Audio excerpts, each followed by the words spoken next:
Hello दोस्तों, आपका स्वागत है हमारे यूट्यूब चैनल पर। और अगर आप नए हैं तो हमारे चैनल को लाइक और सब्सक्राइब करना मत भूलिए। आज जो मैं घटना बताने जा रहा हूँ वो आज तक मैंने किसी को नहीं बताई, पर आज मैं आपके सामने ये घटना बोलने जा रहा हूँ। ये सच्ची घटना है। जब मैं 14 साल का था तब मेरे सामने ये घटना घटित हुई थी। हमारे गांव में साल के 2 दिन ऐसे होते थे कि जिन 2 दिनों में कोई मर्द रात को बाहर निकलता नहीं था, क्योंकि उन 2 दिनों में ऐसा माना जाता था कि जो मर्द बाहर निकलता है वो ज़िंदा वापस नहीं आता। इसीलिए उन 2 दिनों में गांव का कोई मर्द बाहर निकलता नहीं था। पर मैं और मेरे 2 दोस्त, हम तीनों ऐसा सोचते थे कि ऐसा कुछ होता ही नहीं, और इसीलिए हमने रात को चुपके से बाहर निकलने का निर्णय लिया और हम रात को चुपके से बाहर निकल आए। उस समय पूरा गांव सुनसान था। रात के करीब 11:30 जैसा बजा था और हम तीनों सुनसान गलियों पे चल रहे थे। हमने सोचा कि ऐसा तो कुछ हो ही नहीं सकता, इसीलिए हम शांति से बातें करते करते जा रहे थे। और रात के 12 साढ़े 12 जैसा बज चुका था और हमने सोचा कि कल सुबह होते ही हम गांव वालों को भी ये सब बता देंगे कि हमें कुछ हुआ ही नहीं और इधर कोई ऐसी चीज़ ही नहीं है। और हमने सोचा कि कल सुबह तक ऐसे ही गांव में घूमेंगे और बाद में सबको बता देंगे।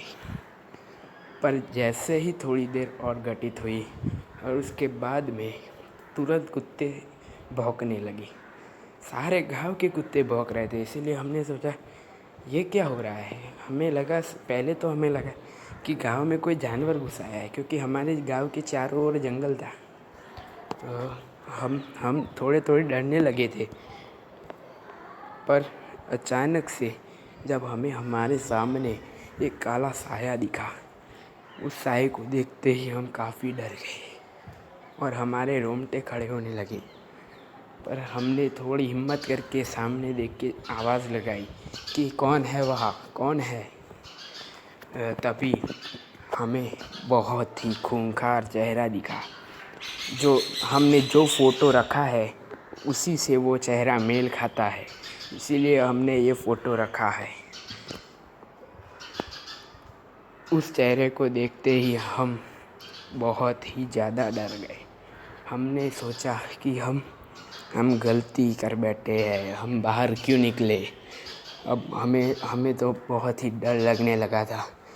तो हम तीनों साथ मिलकर एक दूसरे का हाथ पकड़ के भागने लगे। हमने सोचा कि कुछ भी हो जाए हम तीनों को अलग नहीं होना है।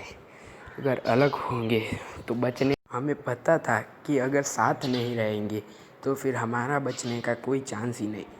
पर पता नहीं कैसे वो चुड़ैल कितनी स्पीड में भाग रही थी कि हमारे पीछे तुरंत आके ही खड़ी हो गई और उसने मेरे दोस्त का हाथ खींचा और उसके कारण हम दूसरे 2 भी गिर पड़े और मेरा सिर जाके पत्थर पर टकरा गया। और अचानक से वो चुड़ैल मेरी ओर बढ़ने लगी पर मेरी तो रूहें कांपने लगी। पर मैं कर भी क्या सकता था। मैं तो भगवान का नाम लेने लगा, पर उसने अचानक से आके मेरे सिर पर से खून चख लिया। उसने मेरे सिर पर से उंगली से खून लेके चाट लिया।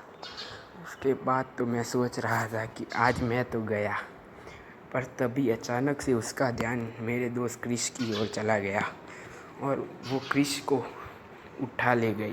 पर हम दोनों कुछ ना कर पाए। हमने सोचा कि क्रिश को बचाना तो होगा ही, तो हम क्रिश को ढूंढने लगे। पर अचानक से वो चुड़ैल हमें फिर से दिखी, जो इस बार खाली हाथ थी। इस बार हम लोग अपने घर के नज़दीक ही थे, इसीलिए हम घर के अंदर फुल स्पीड में भाग गए और हमने अपनी मम्मी पापा और सबको जगा दिया। और उसके बाद हमने भगवान के मंदिर के आगे बैठ काफ़ी श्लोक उच्चार किए और आखिर में हम दोनों तो बच गए, पर हमारा प्यारा दोस्त वो नहीं बच पाया। वो दोस्त तो वो आज तक नहीं मिल पाया और वो शायद मर चुका है। इसीलिए दोस्तों, मैं ये घटना किसी को भी बताना नहीं चाहता था। उसके बाद हमें इतना बड़ा सदमा लगा कि 1 हफ्ते तक हमको बुखार रहा और हमारी दिमागी हालत ही ठीक नहीं थी।